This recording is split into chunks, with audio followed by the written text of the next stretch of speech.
palavra e aplicá-la, ó Deus, em nossa vida. No nome santo de Jesus, amém. O perfume, ele foi criado no Egito há mais de 6.000 anos, onde ele era usado em rituais religiosos. As primeiras formas eram incensos feitos de queima de madeiras, resinas e ervas para agradar aos deuses. Mas o uso logo se expandiu para higiene pessoal e para expressar status. A Mesopotâmia também tem registros antigos de perfumaria, com a primeira perfumista registrada, chamada Taput, vivendo por volta de 1200 a.C. Então, ali por volta de 3000, ali os egípcios já usavam esses perfumes, e também na Mesopotâmia. Conta uma lenda urbana que existe, que presentear a pessoa amada com perfume faz o amor acabar. A lenda sugere que à medida que o perfume no frasco termina, o sentimento entre o casal desvanece. E essa história pode ter sido originada de uma história folclórica sobre a rainha que presenteou Júlio César com um perfume. E o interesse por ela foi diminuindo à medida que ele usava aquele perfume. E alguns perfumes têm ingredientes bizarros. Ao longo da história, ingredientes inusitados e até repulsivos foram usados na perfumaria. Secreções de animais, uma secreção que era tirada do intestino da baleia, do castor, por exemplo, eram usados para melhorar perfumes. E os preços dos perfumes? Existe um perfume chamado Clive Christian No. 1 Imperial Majesty, que custa R$1 milhão. É o perfume mais caro do mundo. E os mais baratos? Você tem o Louis Vuitton, que custa ali uns R$2.000, e tem os mais baratos, que eu não vou dizer para constranger ninguém, pode ser que esteja alguém usando, né? Os mais baratos. Mas o perfume também tem a ver com a nossa personalidade. Eu pesquisei bem, viu, sobre a história dos perfumes aqui. Um perfume que uma pessoa escolhe é uma assinatura invisível que revela os traços de personalidade da pessoa e a forma como ela deve ser percebida. Anotem isso, mulheres, que é uma aula de graça hoje sobre perfume e a sua personalidade. Primeiro temos as fragrâncias cítricas: limão, laranja, bergamota. Transmite energia, frescor, vitalidade e autenticidade. São ideais para as pessoas otimistas, ativas, assim gostam de um estilo mais dinâmico e descomplicado. Para a pessoa que tem uma personalidade mais delicada e empática, temos as fragrâncias orientais e adocicadas: baunilha, especiarias, âmbar, que evocam sensualidade, intensidade e mistério. Deixe para suas esposas, para os seus maridos, viu, mulheres, esse tipo de perfume. Aquelas que têm uma personalidade mais clássica e sofisticada, as fragrâncias são mais amadeiradas. Cedro, sândalo, e expressam credibilidade, autoridade, sofisticação, um ar clássico e sóbrio. São pessoas confiantes, que querem transmitir essa confiança para os outros. E por último, tem as fragrâncias mais modernas e alternativas. São as aquáticas, as frescas, oceânicas, pepino, que sugere modernidade. Para os homens que querem se sentir mais másculos, o perfume da vez é o Bad Boy Carolina Herrera. Só custa R$620, né? Se você quiser se sentir mais homem, e aí você compra o Bad Boy. Agora, qual é o tipo de perfume que identifica que somos de Cristo? Que quando as pessoas se aproximam de nós, elas vão sentir um aroma de Jesus Cristo e serem atraídas para Ele. O apóstolo Paulo escreveu essa segunda carta aos Coríntios com o intuito de defender o seu ministério e também para falar dos seus planos missionários. Quando ele chega no capítulo 2, no versículo 12, ele diz que chegou em Troade para pregar o evangelho, pois o Senhor havia aberto uma porta, mas ele estava incomodado por não ter encontrado Tito, então ele partiu para Macedônia. Nesse momento, Paulo abre aqui um parênteses, que vai até o capítulo 7, verso 1, quando ele novamente retorna aos assuntos de suas viagens missionárias. E nesse parênteses aqui, ele irrompe em gratidão a Deus, porque a igreja estava avançando, triunfando vitoriosamente sobre o mal. Apesar de tantos problemas naquela igreja, o reino de Deus estava avançando na cidade de Corinto. Cristo é apresentado então no texto como o conquistador e nós os conquistados, como aquele que triunfou sobre o nosso pecado e triunfou na cruz. E Paulo tinha certeza do triunfo do seu ministério, porque Cristo estava conduzido vitoriosamente. E é por meio de Cristo que vencemos. Nas aflições do ministério, é Cristo que nos capacita e nos ajuda a vencer. E a primeira imagem que Paulo traz aqui para nós é que Deus nos conduz vitoriosamente. Verso 14, mas graças a Deus que sempre nos conduz vitoriosamente em Cristo. Paulo aqui ele retrata a cena do general romano vitorioso, que entrava marchando na cidade em uma longa procissão, precedida pelos magistrados da cidade. Eles eram seguidos por trombeteiros, depois os espólios tomados do inimigo, seguido pelo bezerro branco, que seria sacrificado depois. Depois vinham os cativos, liderados pelo rei do país conquistado, algemados, olhando para baixo como derrotados. E depois os oficiais do exército vitorioso, e músicos, cantando e dançando. E por fim o próprio general, em cuja honra estava sendo feita aquela procissão. Paulo representa a si mesmo como um dos soldados do general vitorioso, partilhando da glória triunfante do general. Ele reconhece que Deus em Cristo realiza essa sua marcha triunfante pelo mundo. E nós precisamos reconhecer isso, que é Deus que nos conduz em vitória. Que nós partilhamos do triunfo que Cristo já conquistou na cruz. Em Colossenses capítulo 2, verso 13 ao 15, ele diz isso. Quando vocês estavam mortos em pecados e na incircuncisão da sua carne, Deus os vivificou juntamente com Cristo. Ele nos perdoou todas as transgressões e cancelou a escrita da dívida, que consistia em ordenança e que nos era contrária. Ele a removeu, pregando-a na cruz, e tendo despojado os poderes e as autoridades, fez deles um espetáculo público, triunfando sobre eles na cruz. Cristo venceu na cruz os nossos pecados. Cristo venceu na cruz Satanás. Cristo venceu na cruz tudo aquilo que era considerado um empecilho para que os planos de Deus se concretizassem no mundo. Nós somos, e aqueles que estão em Cristo são vitoriosos nele. E por isso que nós não podemos deixar que o orgulho enche os nossos corações. Veja o que nós conseguimos. Não foram vocês, não fui eu que conduziu e tem conduzido a igreja até aqui, mas Deus, sua graça e misericórdia, operando através de vocês, vasos de barro, carregando os tesouros da glória de Cristo. Nós somos participantes do triunfo de Cristo. Nós seremos vencedores, nós somos vencedores, porque Cristo já venceu. Não são os soldados que são bons. Na verdade, nós somos péssimos soldados. Mas o general que é poderoso. Não é o time que é bom, com exceção do Flamengo.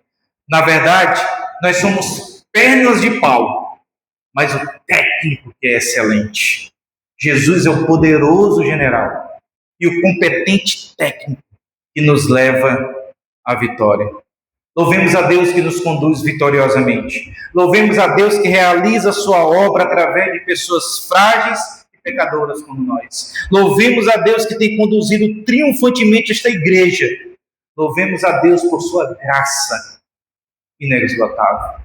Agora vem o segundo aspecto do texto. É que Deus exala o bom perfume de seu conhecimento através de nós.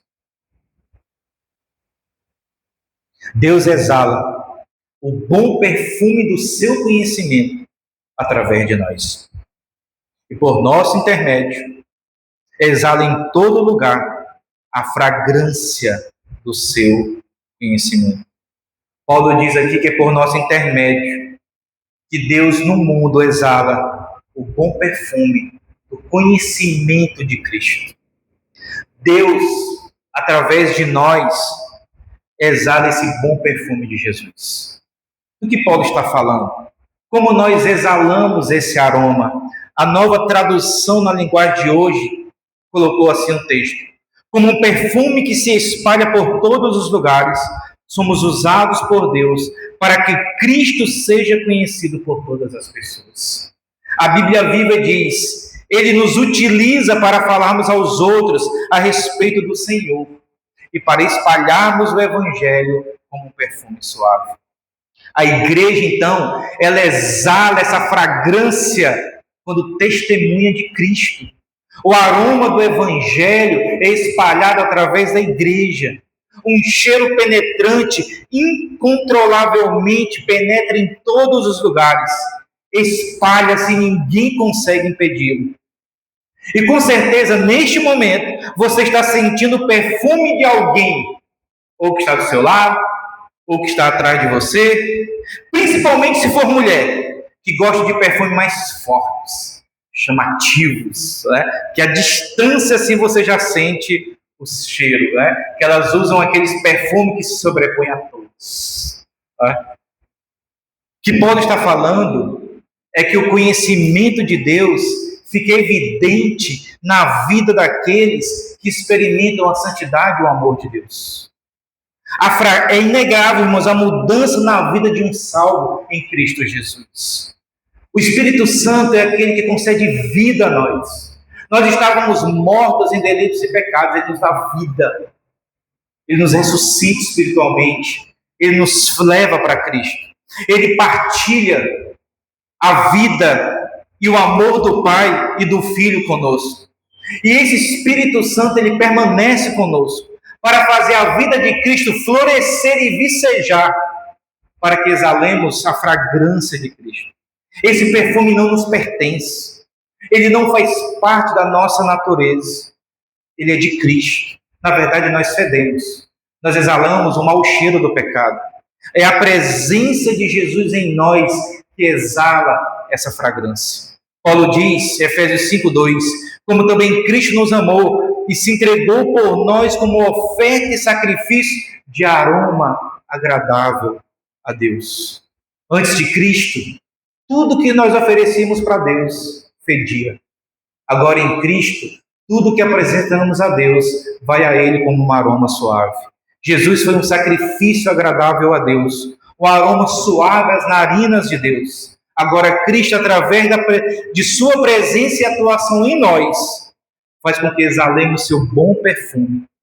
Jonathan Edwards explicou da seguinte forma: todos estarão diante de Deus, a fonte de amor, como se abrissem o coração para serem saciados com essas efusões, fragrâncias do amor que dali são vertidos da cruz do Calvário. Como as flores na terra em uma agradável manhã primaveril, abrem os botões a sol para serem saciados com seu calor e sua luz e por seus raios. Florescer em beleza e fragrância. Cada santo ou cada crente é como uma flor no jardim de Deus. E amor santo é a fragrância e o aroma suave que todos eles desprendem e com os quais eles preenchem este paraíso. Queridos, abraçar a vida de Cristo em nós é como abraçar alguém com esses perfumes caros e cheirosos. E esse perfume depois fica impregnado na sua roupa. Sabe? Como a esposa que pergunta para o marido que chegou do trabalho: que perfume é esse que eu estou sentindo? Não é seu. Quando estamos ligados a Cristo, a fonte de amor e graça, seu perfume fica impregnado em nós. E todos que se aproximarão de nós dirão: que perfume é esse? Você tem um aroma diferente. E você diz: ele vem de Cristo. Agora, é necessário compreendermos que, assim como existem perfumes bons, há também perfumes ruins. O bom cheiro só é exalado quando nós damos um bom testemunho de Cristo. Para que as pessoas se aproximem de Cristo, é necessário que o nosso testemunho seja exalado em todas as áreas da nossa vida. No lar, sendo um pai, um marido exemplar, uma mãe mansa, um filho obediente, um marido e esposa que ama seus filhos e amam um ao outro, o marido que sacrifica, a esposa submissa, no trabalho um patrão que paga o que é justo e honesto aos seus empregados, que os trata bem, o empregado que trabalha com excelência e honestamente, o professor que dá um bom testemunho aos alunos, na escola e na faculdade, os jovens e adolescentes, homens e mulheres, não ouvem as mesmas músicas imorais dos seus amigos, não contem rios de piadas sujas, não têm o mesmo comportamento de um descrente, não frequentam os mesmos ambientes, não usam as mesmas roupas sensuais, não ficam namorando e flertando. Exalar o bom perfume é exalar o amor, a santidade, a graça de Cristo na própria vida, naquilo que sai da nossa boca, na forma como nos comportamos, falamos, nos relacionamos com as pessoas. Meus irmãos, é muito fácil cheirar bem na igreja. A grande questão é o que nós exalamos lá fora. O que você exala no seu lar, no seu ambiente de trabalho, na escola, na faculdade, entre os amigos, entre os vizinhos.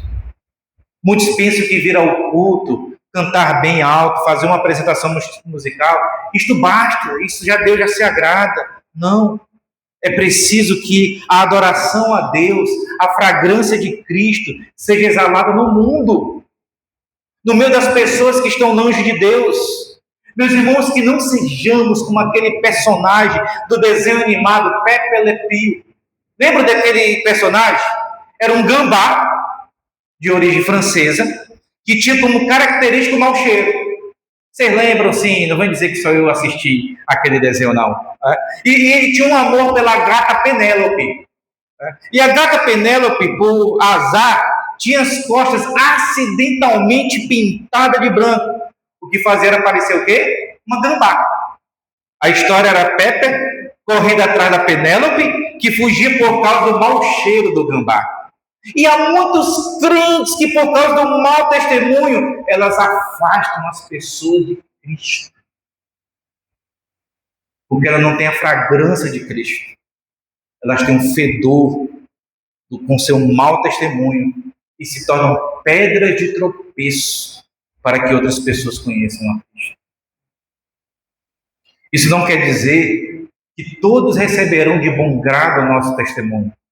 Paulo agora diz, verso 15 e 16, porque para Deus somos o aroma de Cristo entre os que estão sendo salvos e os que estão perecendo. Para estes somos cheiros de morte, para aqueles fragrância de vida. Era de costume, nas procissões triunfais do general romano, se fazer acompanhar de aromas agradáveis, de incenso que subiam enquanto eles caminhavam ali naquela procissão, que eram ali queimados pelos sacerdotes aos deuses romanos. O cheiro, ele exalava vida para os vencedores, mas era sinal de morte para os derrotados. A pregação do Evangelho, ela vai ser acompanhada de duas reações, aceitação e rejeição. É necessário que o Evangelho seja pregado a todas as pessoas. Aos que aceitarem será vida. Vida que surge na atuação de nós, mensageiros de Deus. Aos que rejeitarem, só sobrará para essas pessoas o juízo de Deus, o cheiro de morte, porque rejeitaram o dom da vida de Jesus Cristo. A oposição conduzirá as pessoas à morte eterna, mas a aceitação da mensagem do Evangelho dará vida para aqueles que, pela fé, aceitarem Cristo como Senhor e Salvador de sua vida. Meus irmãos, quão grande responsabilidade pesa sobre nós. Todos nós precisamos saber que a morte e a vida surgem da nossa atuação como mensageiros de Deus.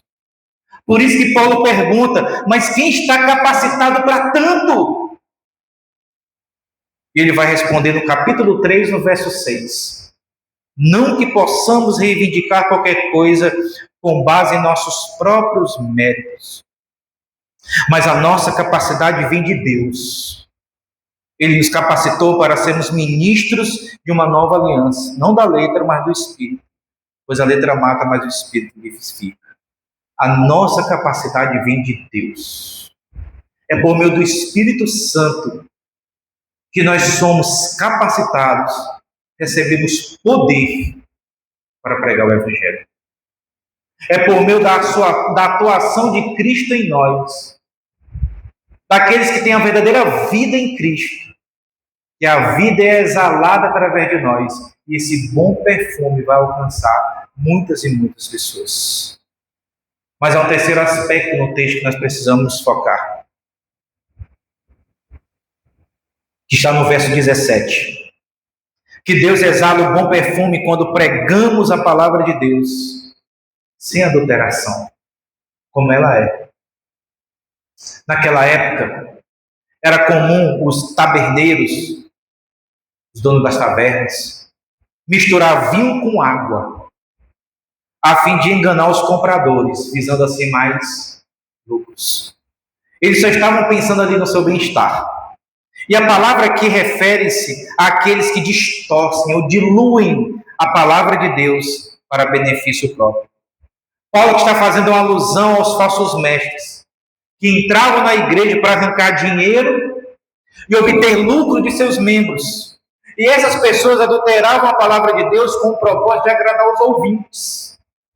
Essas pessoas subordinavam a palavra de Deus aos seus interesses egoístas, à cultura vigente, ao que as pessoas queriam ouvir. Os negociadores da palavra trabalham ainda hoje com todo o vigor. O evangelho da prosperidade é o evangelho que diz que ser rico vem de Deus, que ser rico é o que Deus quer para você e que você não vai ter problema na vida.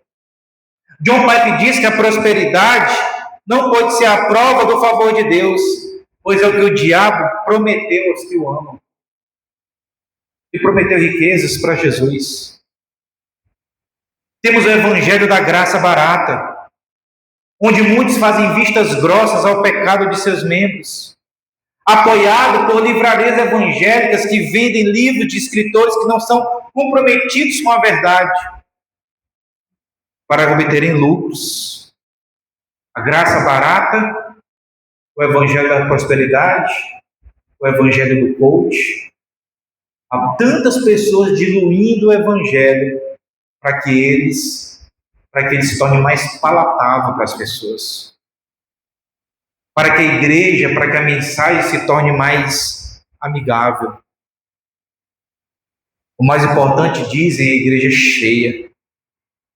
Mas eles não sabem que estão fazendo das pessoas 2 vezes mais filhos do inferno. Uma igreja de entretenimento, de muitas luzes, e entretenimento não produz santidade. É a palavra de Deus pregada com autenticidade e lealdade que produz santidade. É a palavra de Deus que traz vida. E é por isso que nós temos visto os falsos crentes vivendo no pecado, enganando a si mesmos, porque não lhes é ensinado a verdade de Deus. Paulo ele estava comprometido com a verdade. E ele destaca aqui 2 qualidades básicas, essenciais. Aqueles que realmente exalam o bom perfume de Cristo quando pregam a palavra. A primeira é a autenticidade. Olha o que ele diz aí. Ao contrário de muitos, não negociamos a palavra de Deus, visando o lucro, antes em Cristo falamos diante de Deus com sinceridade. É preciso que sejamos sinceros. Nós devemos pregar a palavra de Deus como ela é. As pessoas precisam aceitar a Cristo como Ele é, com as suas exigências. Quer me seguir? Toma a tua cruz, negue-se a si mesmo e siga-me. É necessário que as pessoas entendam da nossa geração que o Evangelho é da graça, mas não da graça barata. Que Deus exige de nós uma vida santa, pura e amorosa. E essa autenticidade também diz respeito à nossa conduta. O que pregamos deve estar acompanhado de nossa conduta, porque cristãos autênticos que vivem o que pregam, eles vão exalar essa fragrância, esse bom perfume de Cristo. Sejamos autênticos. E a autenticidade aqui é você pregar o Evangelho como ele é. É a gente não ceder como igreja a pessoas que querem que a gente as aceite como elas são, sem que elas mudem, sem que elas sejam transformadas pelo poder do Evangelho. Eu já contei isso aqui uma vez, quando um casal de uma igreja que eu pastoreava, eles frequentavam pouco a igreja, eles eram um casal de namorados, nenhum deles entregava dízimo e oferta na igreja. E aí um dia vão lá em casa, assim, pastor, nós queremos vir morar juntos. Eu disse, o quê? Nós queremos morar juntos. Vocês não sabem o que é pecado?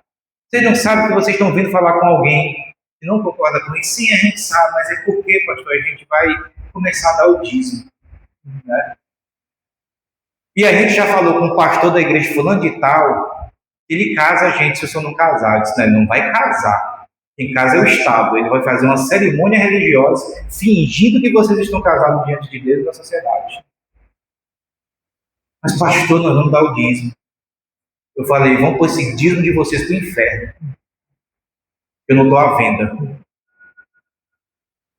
Eles saíram da igreja, o pastor lá da outra casaram, os casou, melhor dizendo, e eles depois se afastaram da igreja. Não negociemos a palavra de Deus. E as pessoas que entrarem aqui, elas que têm que se amoldar à palavra de Deus. E não nós nos amoldarmos a ela. Temos que ser autênticos na pregação do Evangelho. Temos que pregar o Evangelho com autoridade. Em Cristo falamos diante de Deus, como homens enviados por Deus.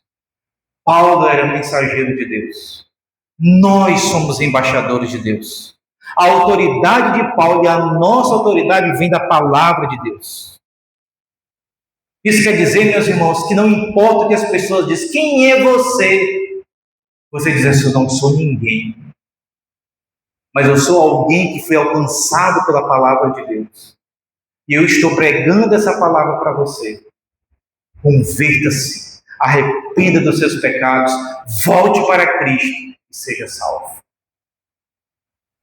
É isso que a palavra de Deus diz. Não importa o que você pensa. É esse recado de Deus para você. E não podemos pregar uma palavra diferente. O embaixador, ele prega a mensagem dada pelo rei, pelo presidente, pelo magistrado. Paulo estava ciente de que o seu ministério é exercido na presença de Deus. Em Cristo falamos diante de Deus. Meus irmãos, o que nós fazemos, o fazemos diante de Deus. Não importa o que as pessoas pensam, não importa o que elas dizem, sirva a Deus. Não importa o que seus amigos, familiares vão dizer, pregue a palavra de Deus. Porque no final, você não vai prestar contas com ninguém, a não ser para com Deus. No final, meus irmãos, cada um, individualmente, estará diante de Deus. Você não pode dizer, eu não servi por causa de fulano. Eu não preguei porque fulano era difícil.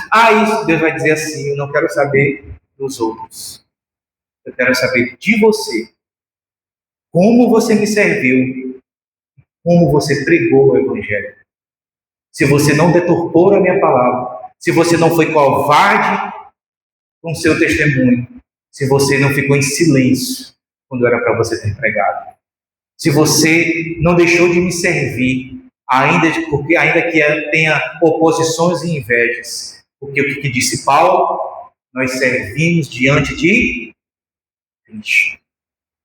É para Ele que nós fazemos as coisas. É por Ele que nós fazemos todas as coisas. Porque dele pertence a nossa vida, o nosso ministério, tudo aquilo que Ele coloca em nossas mãos. Você tem exalado o bom perfume de Cristo? Reconheçam que tudo que temos e somos é obra da graça de Cristo em nós e através de nós. E Ele quer usar tudo que Ele te dá e tudo que Ele quer está fazendo em você para que você exale esse bom perfume de Cristo. Continue espalhando essa fragrância de Cristo nesse bairro, no estado, no Brasil e no mundo, levando o bom testemunho da palavra de Deus. Preguem e vivam de acordo com a palavra de Deus, não cedendo aos apelos do mundo, às tentações da carne, mas sendo fiéis a Deus em tudo, não querendo melhorar o evangelho, diluí-lo, para torná-lo mais palatável para as pessoas, mas pregando como ele é, o poder de Deus para a salvação de todo aquele que crê. Há um poema da Georgiane Borges, uma escritora independente, chamado O Poder Invisível do Perfume. E ela diz assim: para mim, os perfumes têm o poder de acolher, trazem conforto, paz, bem-estar, boas memórias. Mas também pode despertar o oposto: aversão, antipatia, desconforto, mal-estar, dor de cabeça. Tudo isso apenas com a nossa presença, sem que as pessoas consigam de fato entender o porquê. Elas apenas sentem, reagem. O perfume aproxima ou afasta, involuntariamente. E às vezes, tudo começa com a escolha de um perfume. O perfume tem o poder de abraçar por dentro de um abraço, de nos tornar desejáveis, inesquecíveis. Tem cheiros que despertam vontade de morder. Outros que fazem a gente querer ficar ali, no silêncio do afeto, no calor da pele, a paz daquele instante. Tem perfume que acalma, que traz leveza.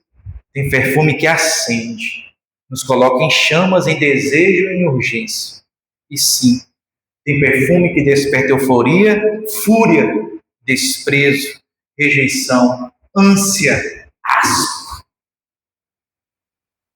Por isso, a escolha do nosso perfume precisa ser cuidadosa, porque mais do que um aroma, ele é a extensão da alma, é presença que fica, mesmo quando a gente se vai. Meus irmãos, que o perfume que exalamos seja o que acolhe o pecador, o que traz conforto e paz aos nossos irmãos. Perfume que aproxima, não que afasta. Que seja a presença que fica e não a que se vai.